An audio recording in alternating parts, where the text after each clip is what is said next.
Lieutenant General Gabriel Duop denied the charges against him and made several allegations about military operations before the fighting that happened in 2025.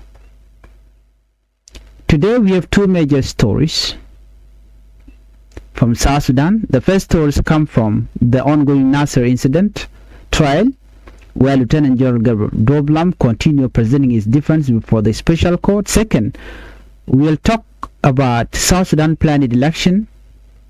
A senior government officials say the election will give ordinary citizen, women and young people a greater chance to take part in politics. However, many people are still asking important questions about whether the country is fully prepared to hold credible elections.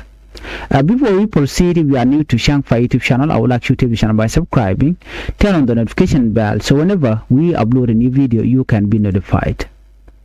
Let's begin our report with the first story. Duop continues his defense in court. Lieutenant General Gabriel Duop appeared before special court on Monday to continue defending himself in the Nasir incident trial. During his testimony, he denied responsibility for the fighting in Nasir and said the SPLA-IO leadership did not plan, authorize or order the attack that led to the incident. He also described an event that happened before the fighting. According to his testimony, SSPDF soldiers moved into the Bow Bridge area in January 2025 and asked SPLA-IO force to leave within 12 hours. Duop told the court that local SPLA-IO commanders requested more time so they could communicate with their senior leadership before making decision. He said he later learned about the deployment through another military officers and claimed that he had not been informed in advance. According to his testimony, he contacted the Chief of Defense Force to seek clarification but was not satisfied with the response he received. He said he later wrote a letter raising concern about what he believed were violations of the ceasefire agreement. Duop further claimed that additional government troops were deployed to the area and that tension continued to increase. He told the court that SPLA-IO force decided to leave Bow Bridge to avoid fighting.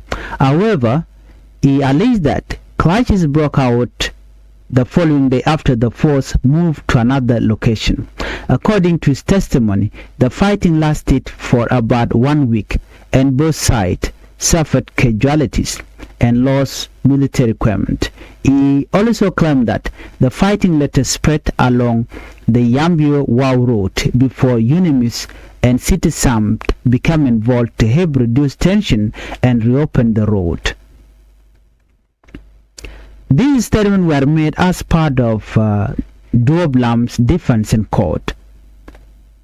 The prosecution will have an opportunity to respond through the legal process, and the court has not yet reached a final judgment on this claim. The accused also denied allegation that he failed to stop the attack on the SSPDF position in Nasir. He repeated that the SPLA-IO command neither planned it nor approved the attack. The hearing ended before he completed his legal argument. The special court is expected to continue hearing the case during the next scheduled session.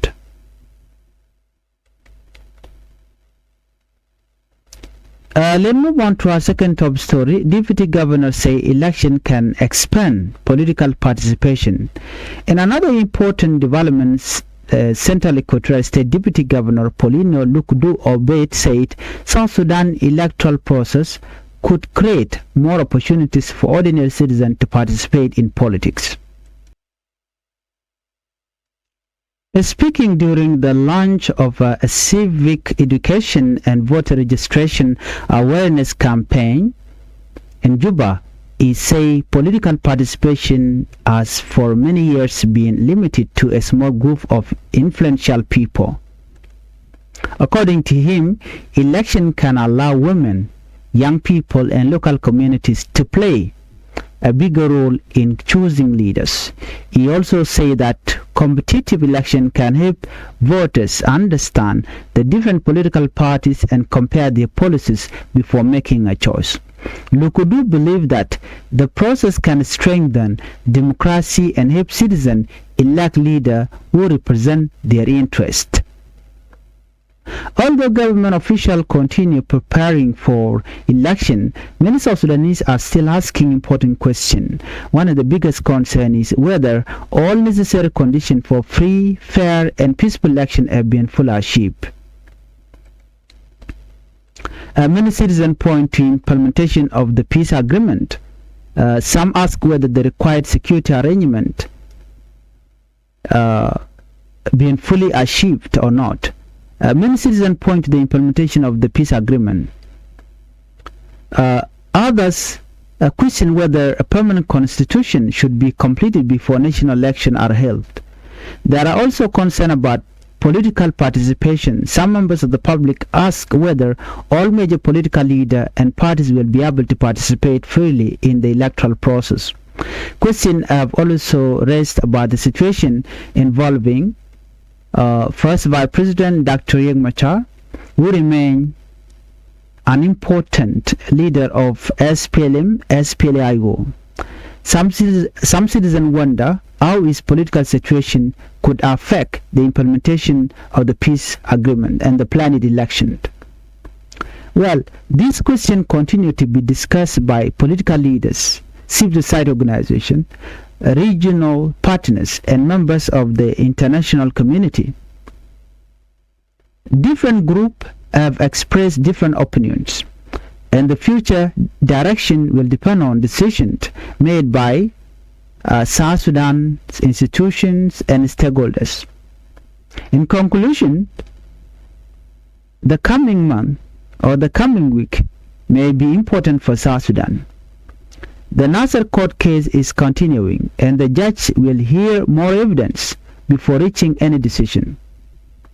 At the same time, preparations for election are moving forward, but public debate continues over whether the country has fulfilled all the important requirements needed for credible and peaceful election. What do you think? Do you believe South Sudan is ready to hold elections? What remaining challenge should be addressed before voting began? Share your opinion respectfully in the comment below. If you found this report helpful, please like this video, subscribe to the channels, and turn on the notification bell so you never miss our latest update. Thank you for watching. Let's meet on the next video.